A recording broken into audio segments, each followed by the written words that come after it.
लोकसभा चुनाव के बाद से ही महाराष्ट्र की राजनीति में एक बड़ा उलटफेर होने की आशंकाएं अब जताई जा रही हैं। इसी बीच अजीत पवार ने एक ऐसा कदम उठाया है जिसको लेकर के अब कहीं ना कहीं और भी ज्यादा सियासत गर्मा गई है। बताते चलें कि लोकसभा चुनाव में एनसीपी अजीत गुट के नेता अजीत पवार ने चाचा शरद पवार की तारीफ कर दी।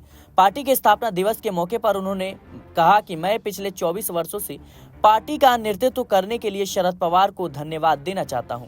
साथ ही उन लोगों को भी धन्यवाद देना चाहता हूं जो इसकी स्थापना के बाद से इसके साथ बने हुए हैं।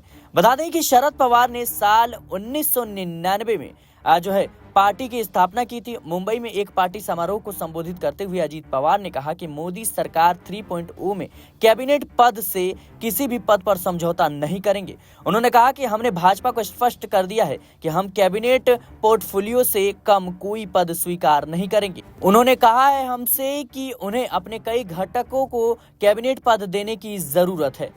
हालांकि उन्होंने कहा कि हम अभी भी एनडीए का हिस्सा हैं और आने वाले महीनों में एनडीए का आंकड़ा 284 से बढ़कर 300 पार हो जाएगा। बता दें कि इस साल महाराष्ट्र में विधानसभा चुनाव होने वाले हैं, लेकिन लोकसभा चुनाव में राज्य में भाजपा केवल 9 सीटें जीतने में कामयाब रही। ऐसे में आज विधानसभा चुनाव से पहले पार्टी अजीत पवार को नाराज नहीं करना चाहेगी।